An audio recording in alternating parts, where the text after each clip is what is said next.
Hi there. My name is Chaz Smith and I hate surfing. And what a big week it was for those of us who do hate surfing. Surfing was in the news not once, but twice for various polls discussing its relative difficulty compared to other sports. Now, in an ESPN poll, we have surfing far down at the bottom, i.e. not difficult at all. In fact, the light sports, I'm going to say the college I need to get a PE credit sport of badminton was deemed more difficult than surfing. Squash, or racquetball, as it used to be called, also more difficult than surfing. How does this make you feel? Do you feel that you spent your life pursuing something that's easy? Something that's stupid? Good for you, and you're right. Except there was another poll, and this one came from a dubious source. I do believe it was like puberty? Pubity? Pube.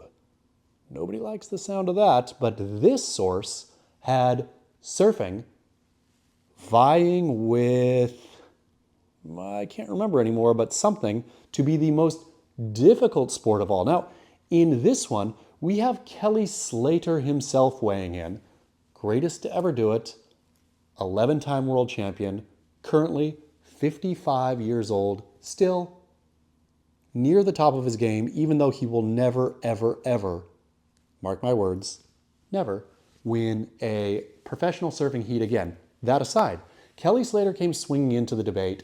You would think now Kelly would say, yes, surfing is difficult. It is near impossible, something you could probably never do. I, being Kelly Slater, can. I can do it so well that even as a 57-year-old, I can win the pipe, not the Pipe Masters, sorry, the Pro Pipeline. The Pipe Masters Light. Still, Kelly Slater had every incentive to claim surfing as the hardest sport on earth. What did Kelly Slater say? Ice skating. Kelly came swinging in and said, ice skating is more difficult than surfing. Is Kelly right? Yes, he is. Almost always. So, surfing. What do you think? Is it difficult or is it easy? Smash those comments down below and don't forget to subscribe and the ding ding. Hit those comments first though. Easy, difficult. I trust you, frankly, more than puberty or ESPN. What else?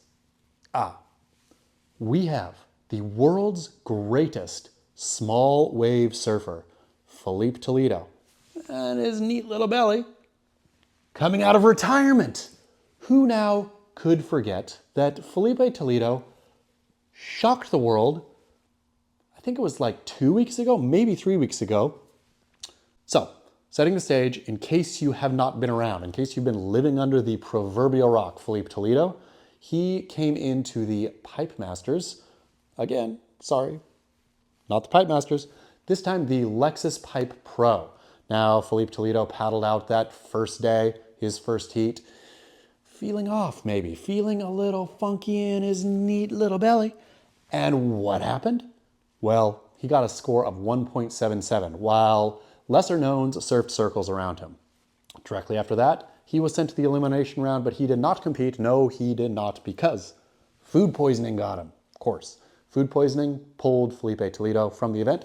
No more. Now, the shock happened ahead of sunset when Filipe declared that he was taking the whole season off.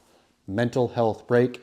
Filipe Toledo joining a long line of Gen Zers and millennials, where apparently this has become a crisis, where those aged upper 20s, lower 20s are calling in sick for work at twice, sometimes 4 times the rate of their elders, of people older than them by at least 20 years. Kelly Slater, when was the last time he called in sick for work? Albeit his foot does get hurt from time to time, and he has some various nagging injuries, but Kelly Slater at 58 and 1/2 years old is still crushing that game. Filipe Toledo out for the season, except, lo and behold, who came out of retirement? Not 10 days after going into retirement, Filipe Toledo. Here we see the international surfing games in Puerto Rico, where we have a who's who of surfers from Israel, from Finland, from South Korea, not North Korea, Mongolia, surfers coming to us from Scotland, from Namibia, any country that you can think that has a coast or does not have a coast has surfers part of the International Surfing Association. There they go to the World Surfing Games, again this year in Puerto Rico, with Filipe Toledo out of retirement. Waves, soft and playful, fun, his type of surf. Now, the question still remains, will Filipe Toledo be ready in time for the Olympics at Chopu, the place that scares him most? Will he spend the time training, or will he fumble, fiddle, put some food in that neat little belly, and hand his Olympic spot over to Gabriel Medina? I think that is unlikely, but we will see. Did anything else happen in surfing this week? I'm gonna say no, it didn't, but that was enough to hate. Until next time.